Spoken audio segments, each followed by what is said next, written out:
esta pequena reportagem. E, Ronaldo, referindo àquela imagem inicial em que eu estou diante de um tabuleiro de xadrez, nós podemos de facto entender a discriminação racial como que um dos lados tem mais oportunidades do que outro?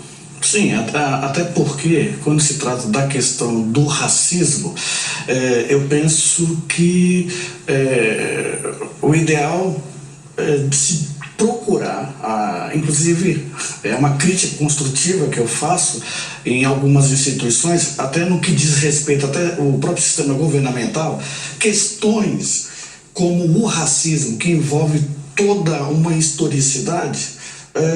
Em primeiro ponto, toda vez que for discutir sobre o racismo, eu não consigo ver se não for algo que venha se desvincular de qualquer pretensão partidária.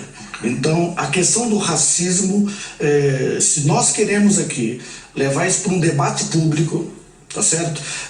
E se a ideia primária levar para um debate público e levantar alguns pontos positivos, retirar de qualquer ideologia política. Isso não deve haver, até porque isso traz vícios, ok?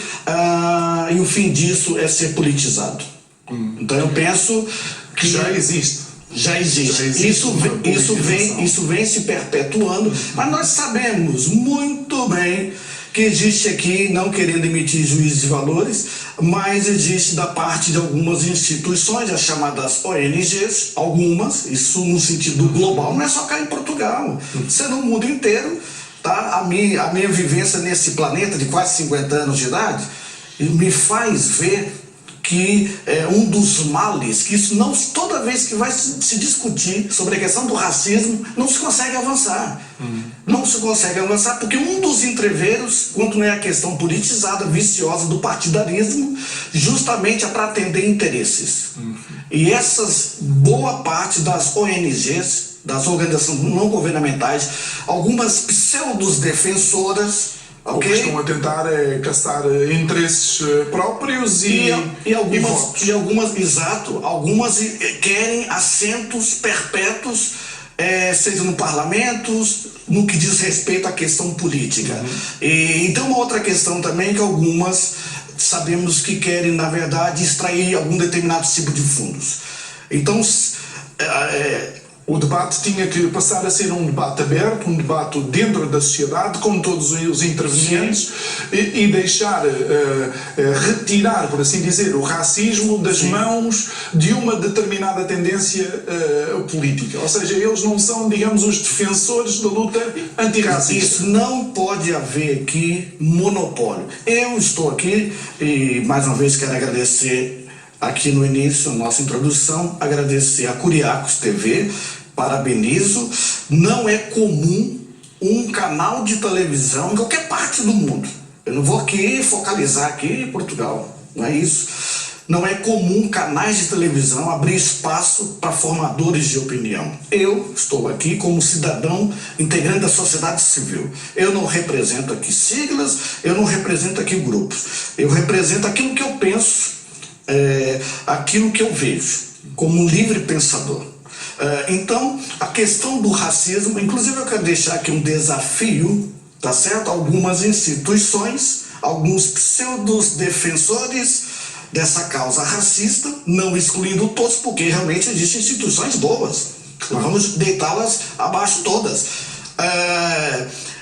Por que não abrir esse debate? Faça que nem nos Estados Unidos, durante algumas épocas passadas, que quando levaram para o debate público, se viram na obrigação de chamarem os principais líderes. Por exemplo, líderes indígenas, de vários chamados guetos. Então, um desafio aqui em Portugal, querem falar do racismo? Tá certo? Começa a chamar lideranças, tá certo? Lideranças populares, Tá certo? Formadores de opinião. Agora deixe-me, obviamente, eu tenho que fazer aqui um parênteses e aproveitar, de facto, agradecer o seu agradecimento, passa a redundância, mas tenho que dizer que, de facto, foram feitos muitos convites. Foram feitos convites a várias associações, foram enviados e-mails, feitos telefonemas. Muitos deles cancelaram na sexta-feira passada.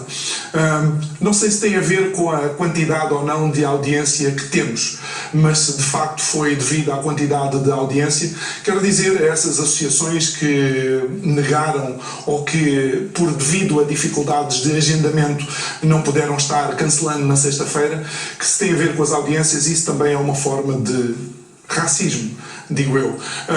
Mas agradeço de facto ao Ronaldo estar aqui e falar disto de uma forma aberta. Agora, a questão é, existe racismo, não vale a pena também metermos a cabeça na areia e achar que, pelo facto de não termos cá o Ku Klux Klan, ou pelo facto de já não existirem escravos, ou pelo facto de não existem...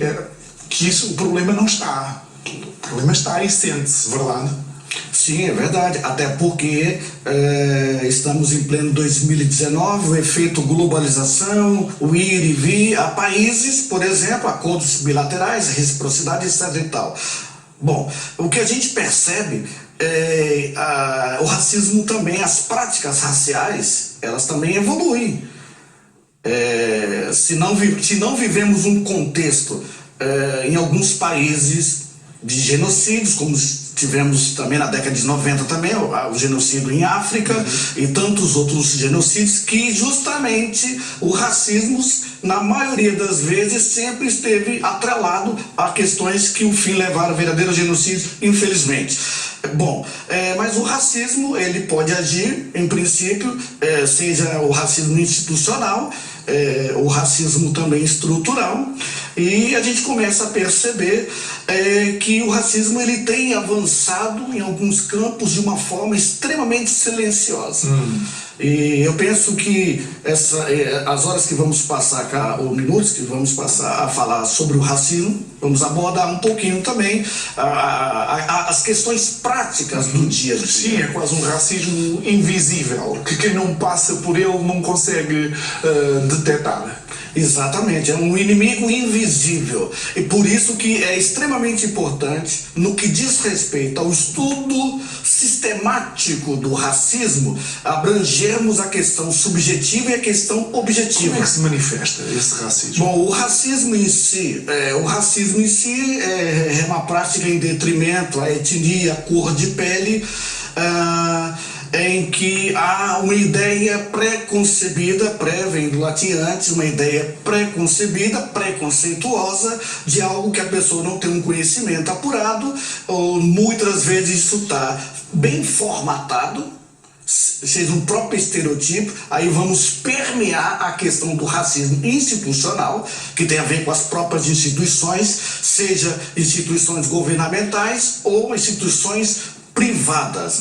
É aquela questão, é muito comum nas instituições esse tipo de racismo, a questão extremamente subjetiva. Então deve haver aqui, é extremamente importante para a nossa didática aqui, para o nosso amigo telespectador que nos assiste agora, é preciso que haja uma diferenciação do racismo e da chamada injúria. O que acontece aqui em Portugal, nós temos aqui uma boa legislação, mas é uma legislação, ela é forte no sentido abrangente, mas a grande verdade é que, na prática, o racismo em Portugal, no campo jurídico, certo?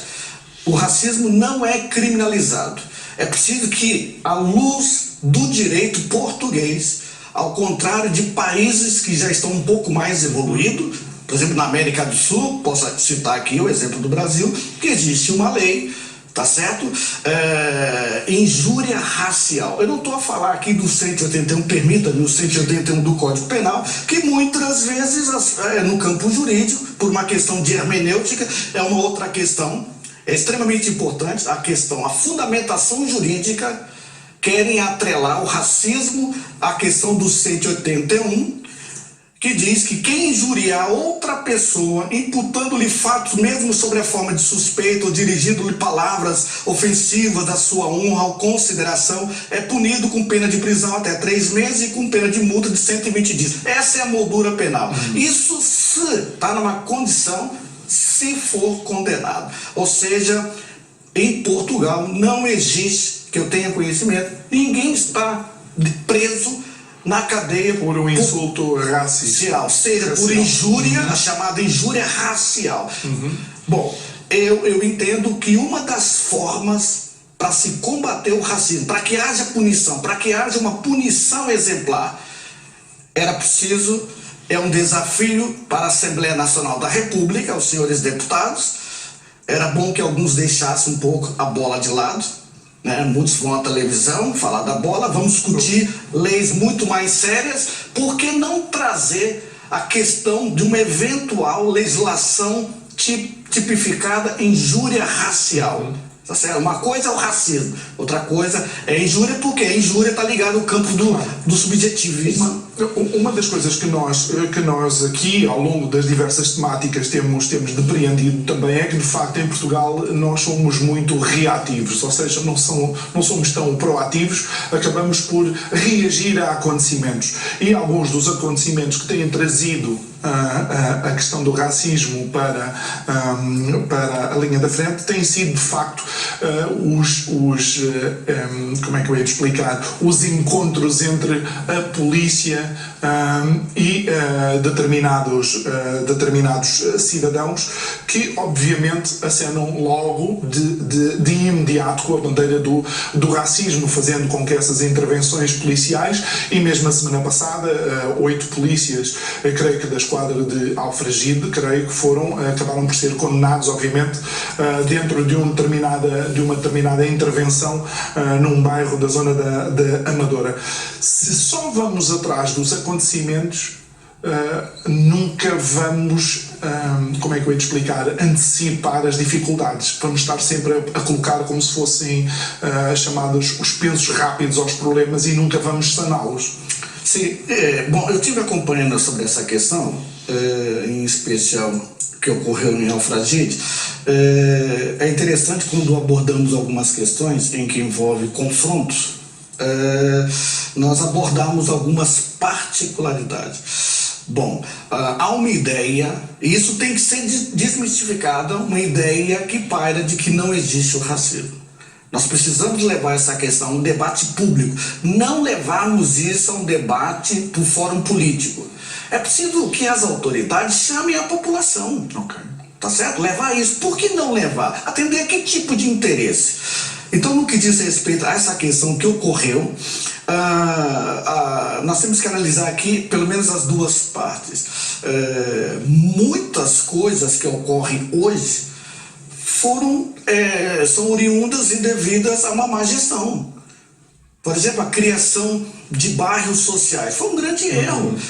Porque criam-se bairros sociais, eu estou a falar aqui se calhar década de 60, das últimas ex-colônias, e foram criando a própria Expo 98, ou seja, políticas públicas de habitação mal organizadas, certo? Que acabam por fomentar. Exatamente, pegaram essas pessoas, eu vou usar um termo aqui muito forte, mas a grande verdade é que pegaram essas pessoas e depositaram essas pessoas num certo espaço, criou-se um gueto. Um gueto, exatamente. Tá certo? E é interessante que a gente, ao andar aqui pela capital, por Lisboa, os que vivem cá há muitos anos, a gente começa a perceber que esses bairros, tido bairros sociais, até as cores são características, o que vem passar uma imagem mais do que subliminar, segregação e de criminalizar. Olha, não vás naquele bairro daquela cor, porque isso é isso.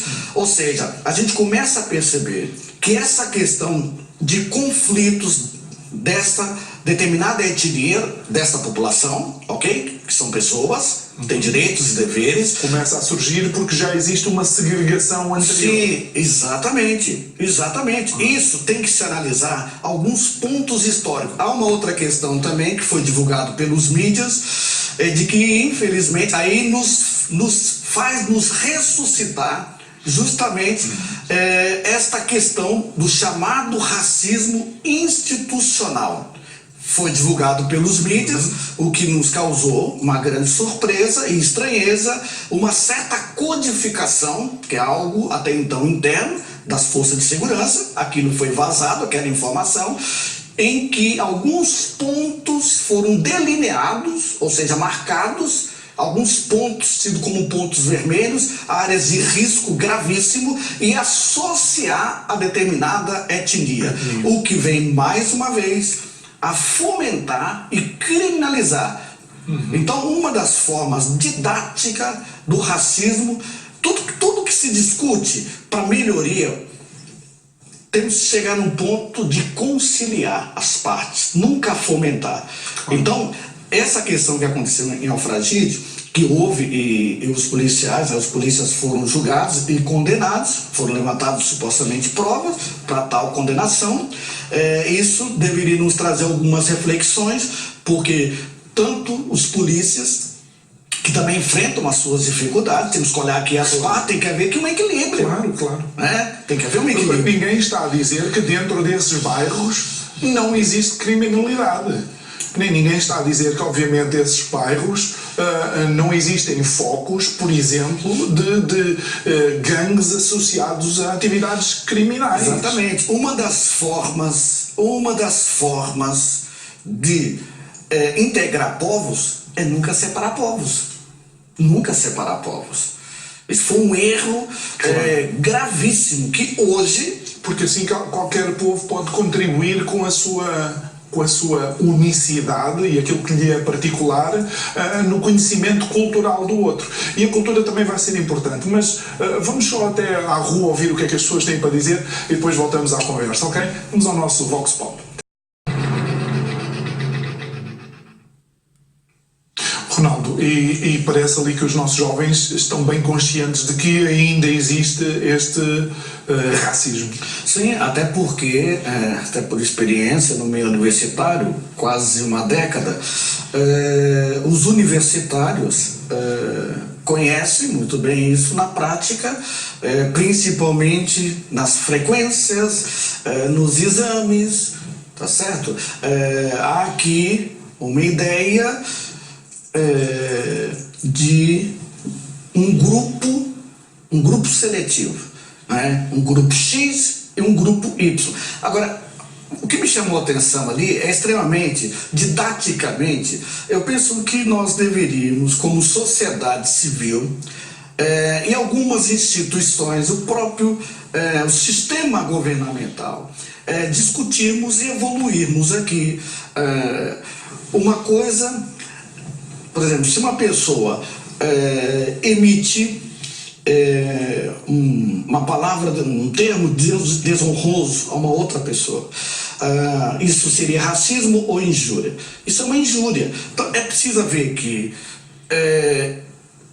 uma diferenciação do que é o racismo propriamente e do que é uma injúria.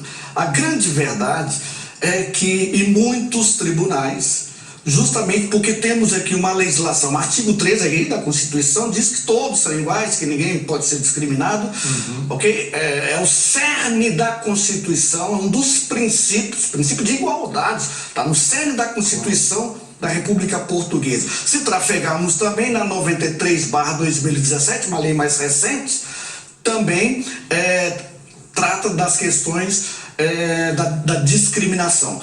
A lei em si, no sentido escriturístico, ela tem papel. Mas deve haver também, deve haver uma participação efetiva da sociedade. Claro, mas isto senão depois, não funciona. Isto depois cria aqui uma série de atuações perniciosas. Por exemplo, eu também tenho a consciência, porque já ouvi relatos de determinados agentes das forças de segurança que não quiseram intervir numa determinada situação, porque os membros ou as pessoas com quem eles tinham que intervir representavam uma determinada raça e eles tinham receio de que lhes fosse imediatamente imputado o epitáfio de racista. Ou seja, já vemos as forças de segurança com um certo receio também de intervir, porque não sabem se depois, a posteriori, vão ter problemas ou não. Só para situar, por exemplo, nos Estados Unidos, onde a questão do assédio sexual está completamente agora na mesa, existem executivos, existem trabalhadores, homens,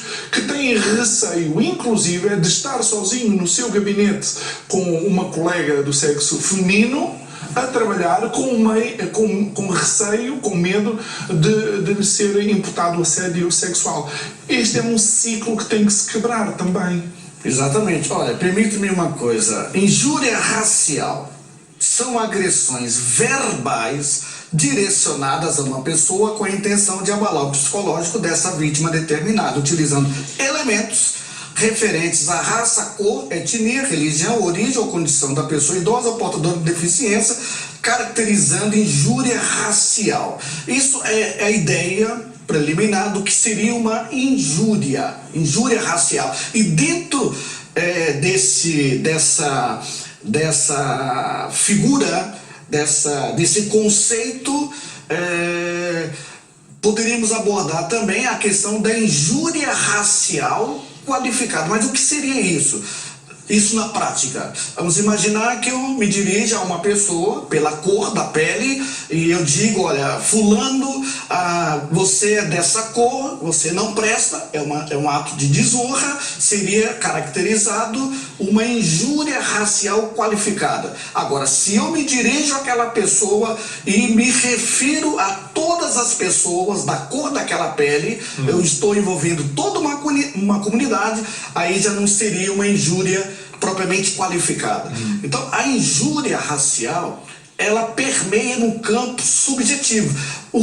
Isso, convertendo nos acórdons, quando se faz as pessoas que se sentem lesadas, se sentem desonradas, vão para tribunal, é muito comum a questão da própria hermenêutica, por isso que o crime é difícil ser avaliado, porque não existe em Portugal, não existe uma tipificação, uma diferenciação. Acham que tudo é racismo, mas nem tudo é racismo. Temos que haver aqui uma diferenciação. Por isso que as próprias forças de segurança se vê um tanto impotentes de agir. Por exemplo, eu creio que nós estivemos a falar isto em off. Recorda-se que, creio que em março deste ano, numa escola do norte de Portugal, durante toda uma semana, eles estiveram a estudar tribos africanas, falaram sobre a cultura dessas tribos, como é que essas tribos viviam e se desenvolviam, e depois, no dia do desfile, pais e filhos dessa escola acharam por bem eles vestirem-se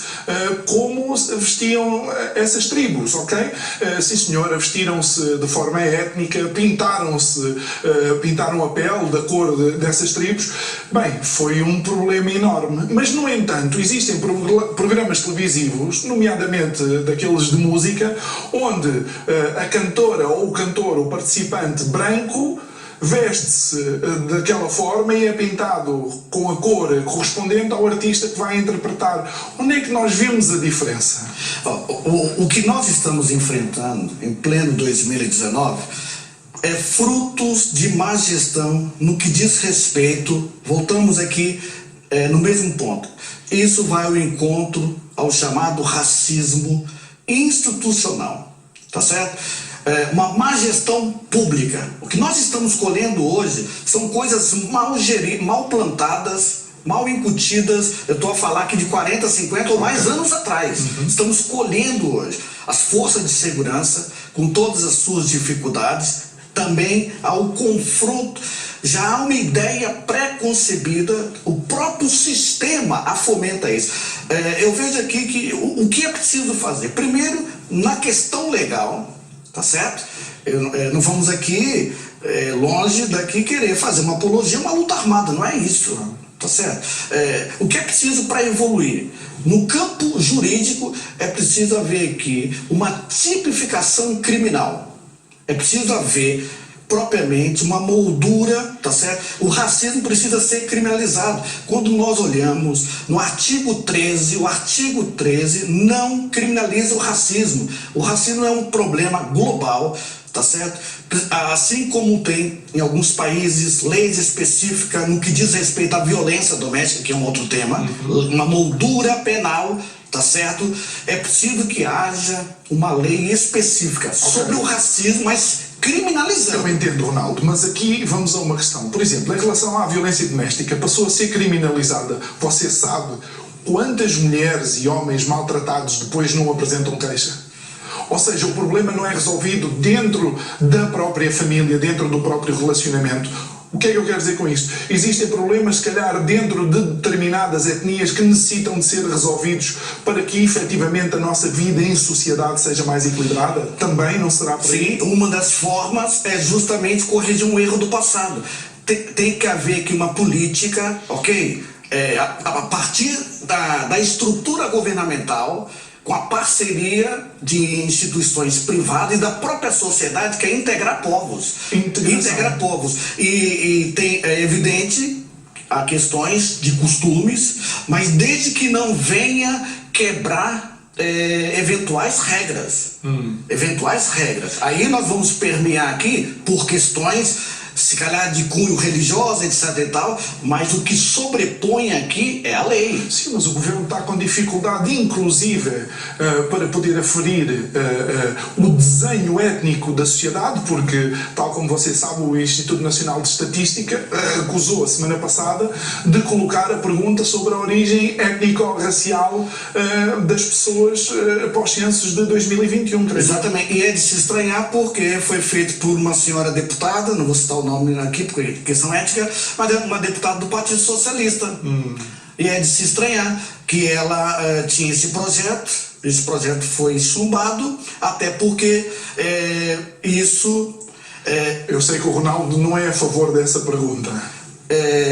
Eu particularmente não sou a favor, porque não só dessa pergunta, todas as questões, quando se vai discutir sobre o racismo, todas as questões que venha a fomentar, a levantar aqui algumas conjecturas, mais divisão. Nós temos que tudo deve se convergir para conciliar pessoas, para conciliar, tá certo? Sim, porque tal como sabe, nos censos a pergunta da religião está lá. Ou seja, ninguém deve ser, tal como leu no artigo, creio que 3 da Constituição, ninguém deve ser segregado devido à sua condição, orientação sexual. Sim, está no artigo 13. Mas também fala da religião. Sim, então, convicção ideológica, religiosa. Mas nos censos a religião aparece como pergunta. Essa pergunta... Também não deveria estar. Não deveria, porque isso é uma discrepância.